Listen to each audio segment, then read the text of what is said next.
Hi guys, welcome back to my channel. Today I wanted to do something a little bit more different. So I done a half full face of makeup, so kind of like the power of makeup. So I'm just going with the P. Louise base in shade 2 and I'm using a MAC 252S. And what I'm doing right now is just carving out my desired brow shape.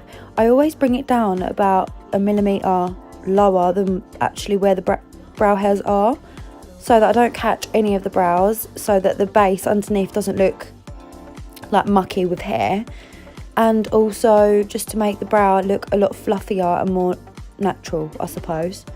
So the only way to do the P. Louise base is to pat it dry. So as you can see, I'm just literally patting it all over the lid and patting it in all the areas where eyeshadow is going to go. I leave the underneath part until after. So just going in with the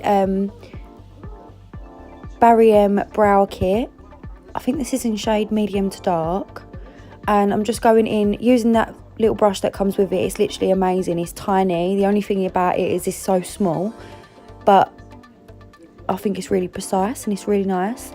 So slowly starting to buff it up through the front of the brow, and this just gives a bit of an ombre brow, which I prefer, but I still like quite a sharp brow.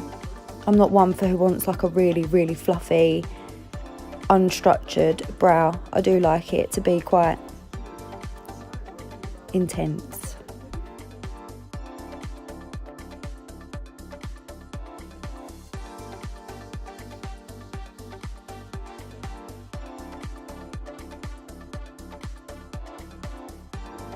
And then I just start brushing up the brow hairs at the beginning of the brow, just to start giving that ombre effect.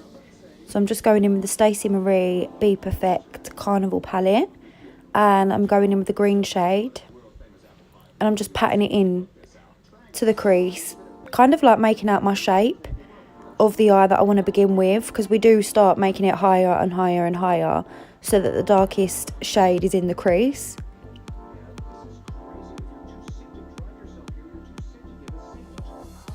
Now I'm just going in with a clean brush and I'm just literally blending out the edges ready for my next shade. And I'm just going in with the yellow shade in the palette, and I'm just bringing that all up to the brow bone.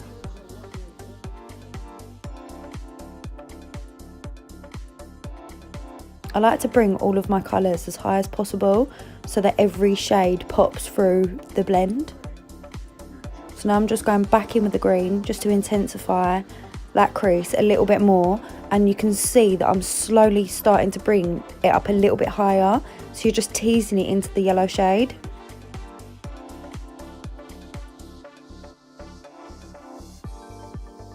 And now I'm just going in with Makeupbykourt Enchanted Forest, and using a smaller bullet brush, I'm just starting to pack it into the crease a little bit more, again just to deepen it.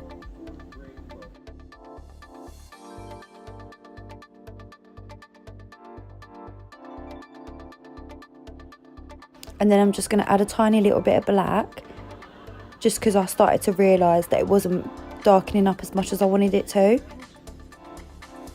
So going in with a tiny little black always helps darken up literally any eyeshadow.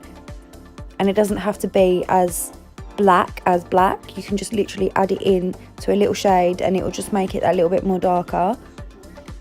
And then again, just going back in with the green, just to intensify the crease a little bit more, and also to help that colour pop through again.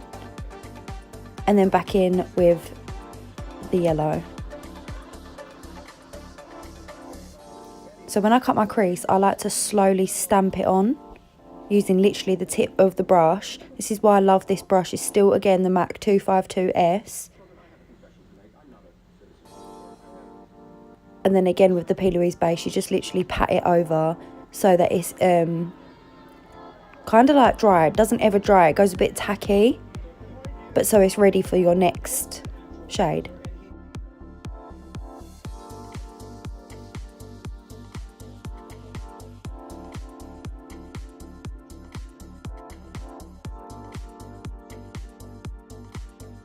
So I'm just going with the Urban Decay palette.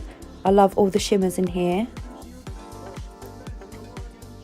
So I'm just going in with that green shade. It comes across a little bit different on the eye, I think, or on camera rather. And I'm just using, I think this is a MAC 242S. It's the same as the 252, but just a smaller version. And I'm just packing that all over the lid, and then using the same brush as I used with the green eyeshadow to pack it in the crease. I'm just using a little bit of that on the outer edge to darken the outer edge. And then I just go back in with the smaller little bullet brush and a bit of black to further deepen. And I just make sure that's blended. Going in with the NYX gel white liner. I like to warm a little bit up in my hand first, and then what I've done is use the Urban Decay glitter liners. They've got a brush that obviously comes with it. I just literally use that because it's the smallest thing that I could find. And then I'm just patting a little bit of the P. Louise base underneath my eye to start the under eye blend.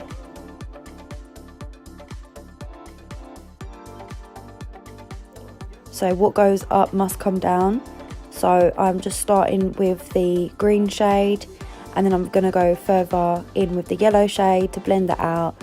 And then in the end, back in with a bit of, I think I went in with the Enchanted Forest rather than straight black. I think I just darkened up the under eye just a little bit, not too dark.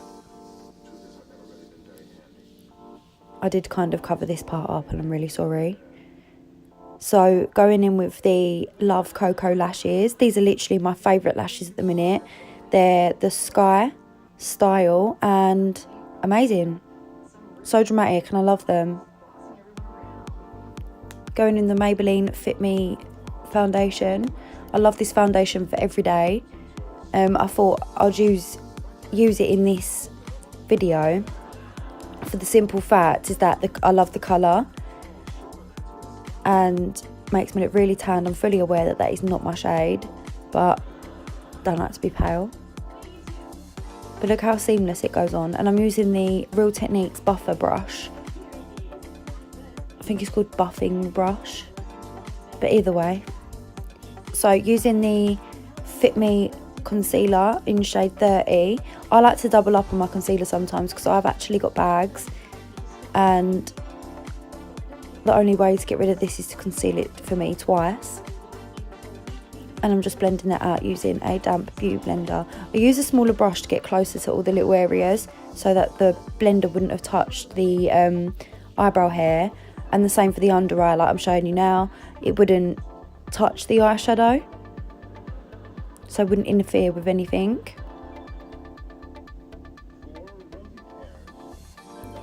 Oldie but goodie. RCMA No Colour setting powder. Literally love this shit. And I'm just patting in the T-zone and anywhere that I think that I'll start getting a bit oily.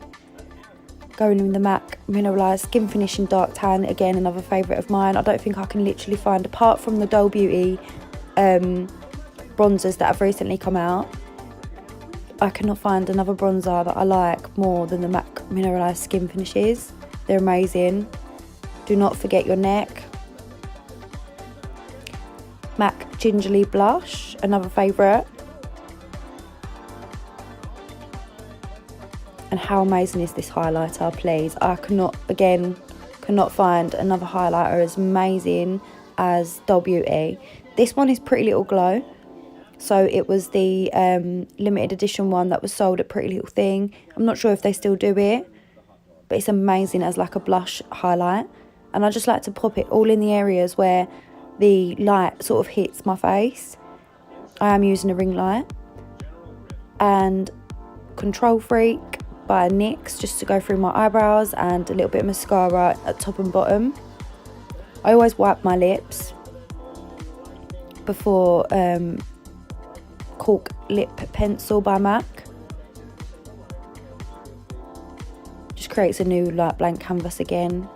And I feel like my lips are so dry when I don't wipe them. So that was the Revolution Pro Nude Lip Palette. This is literally one of my favourite products just because of its price and how good it is and just how convenient. And this is the new Revolution lip toppers. They've got a gold, rose gold, and the one that I just showed you, like a clear silver. They're just really nice. And that is the finished look. I hope you guys love this as much as I did, and if you want to see some more videos, then please like, hit subscribe and thumbs up.